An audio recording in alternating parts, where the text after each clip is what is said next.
to it. Not being able to use character points to augment suppressive fire is good. I appreciate that, actually, because it would really give the shooter too much of an advantage.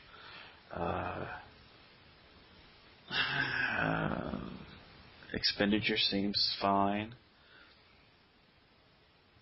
As a matter of fact, I don't have anything against this one, which is a little different for me.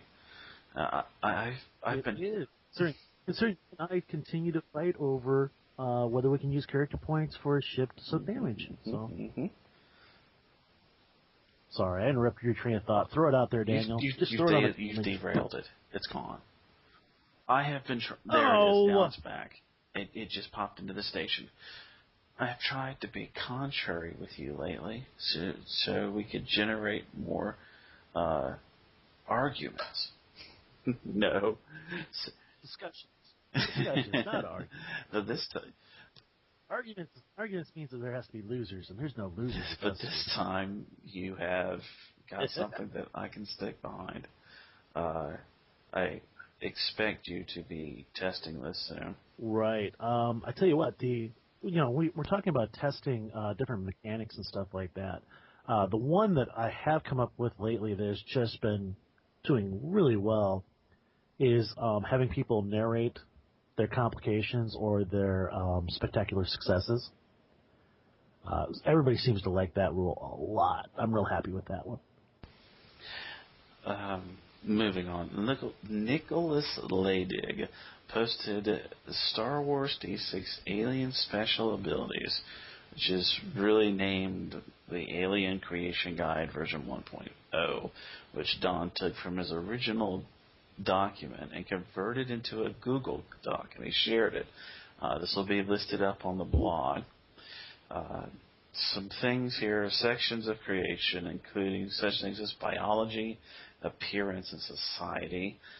There's a list with explanations of all special skills, special abilities, story factors of all official species, and the ones converted for the stat books.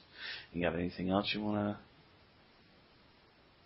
Well, actually, a couple days after that, Nick also kicked out an accompanying resource called the Star Wars D6 Creature Creation Guide version 1.0, which also converted, I also converted to a Google Doc and put in the creature creation rules from Galaxy Guide 8 Scouts, just to help flesh it out. I don't believe that either one of these projects is in its final stage. I do believe that Nick, after the holidays, said he has more time and he's going to go off and spend on these. But they are a really great resource to get some ideas from. So that's the reason we're listing them up this week. Hey, did you get a chance to take a look at the Dental Paw Adepts, the Force Priest? As a matter of fact, I have. Something else that they kind of make me remember. There's a D20 book called Coruscant and the Core Worlds, and one of the planets that's discussed has force sensitives on it. They're a cult of assassins. They're all force sensitive, and their force abilities are all channeled into martial arts. So that's what got me along the lines of thinking about your dental plan adepts. Dental Jam. You've really gone out there to find a not Jedi or not Sith way of looking at the Force. Yep, that's actually a discussion that I keep having with people over and over and over again, mostly over in the ranker pits. And no disrespect to my contemporaries over there. There just seems to be this very entrenched view. I mean, it seems to fall into one of two camps.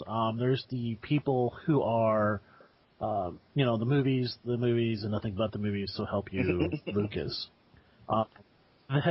The Force is either dark or it's light. There is no in between.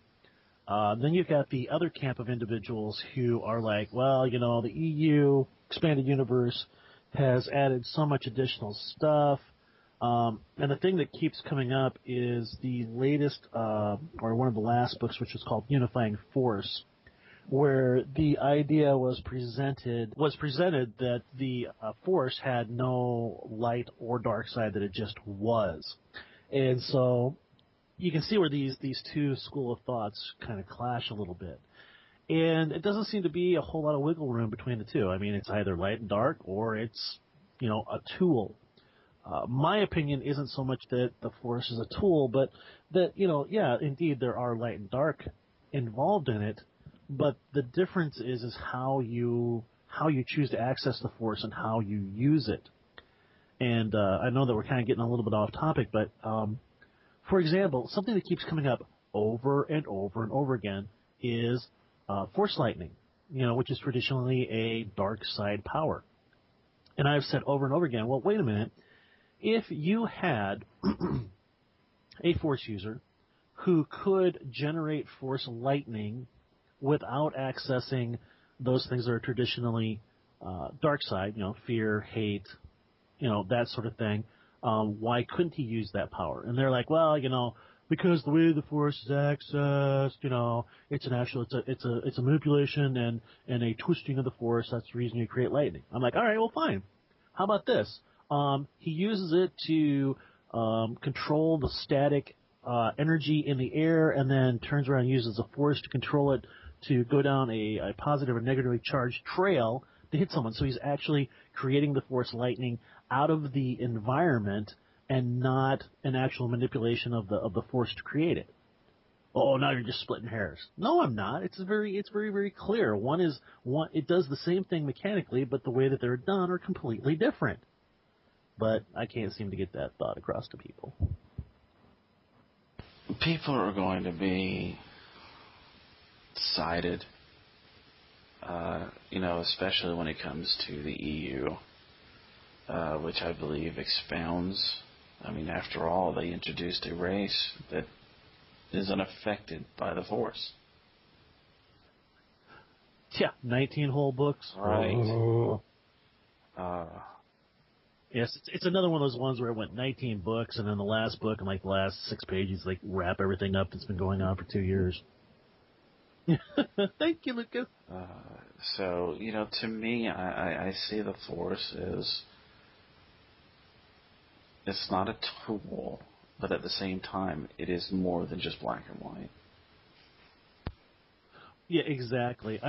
Again, just kind of expanding on this just a touch. To me, all the information that we have in the books, to me, are clearly through the focus of Jedi dogma. And I understand that. That's sort of my take on it. I think that, the two prevalent Force philosophies in the galaxy are, of course, the Jedi and the Sith, from opposing sides. But there's still other philosophies out there, and there's got to be. I mean, I'm not saying that they're the best or the most understood or stuff of that nature, but there are definitely other philosophies out there. And just by saying no, you can't use the Force in a certain way, to me, just closes the door on creativity. And that is one of the last things we want to do here with this system. Hey, quick question for you. Moving on from the dental paw, what do you think of a mechanic where a character can automatically succeed at a non-combat roll? And how this is done is what you do is you double the whole D in the skill, and if that total exceeds the task difficulty number, it's successful. I think it would make for more faster play, for one. 2, it limits, all right, pull out die, roll this, roll that. Well, for stuff that's not terribly important, more. I mean, I'm a plot-driven game master, which means I try and go from scene to scene to scene, and if there's something that happens in that scene that may slow it down for the next scene, or something, very inconsequential or minor, I handle that in cutscenes. And I think that is really what this is for.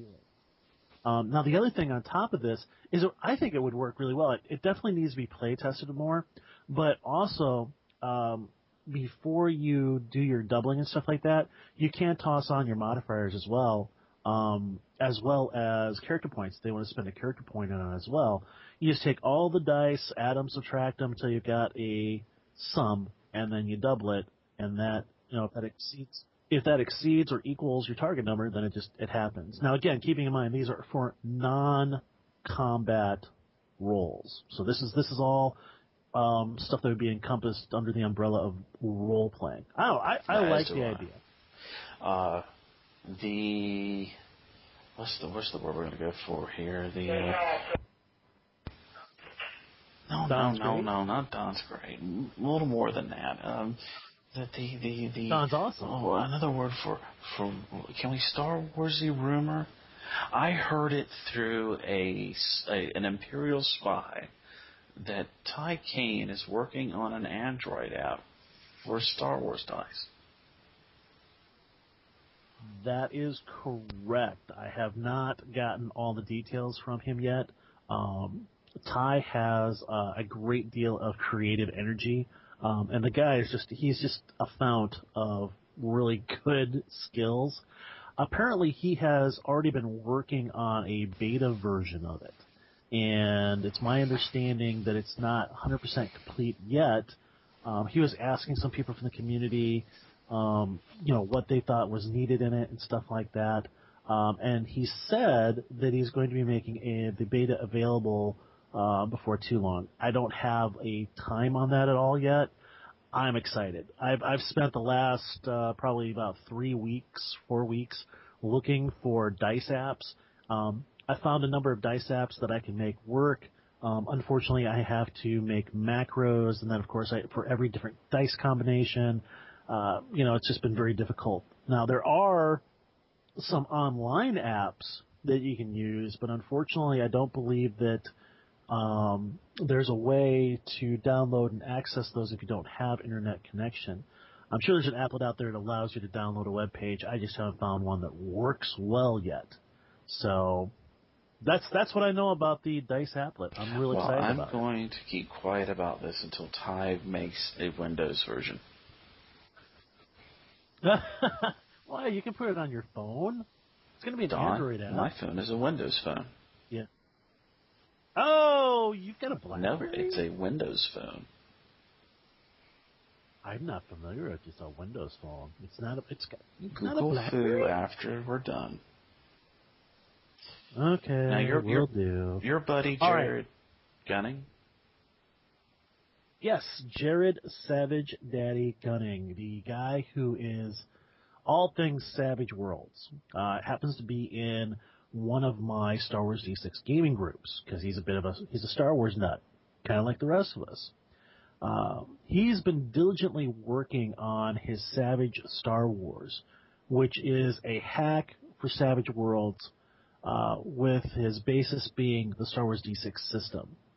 Now, I have taken a look at the first chapter, and I have to say I am impressed. Though this is not about D6 mechanics, it's still very interesting project, especially as he is learning the D6 mechanics, and he's looking to game master at least a session. So I'm going to have to...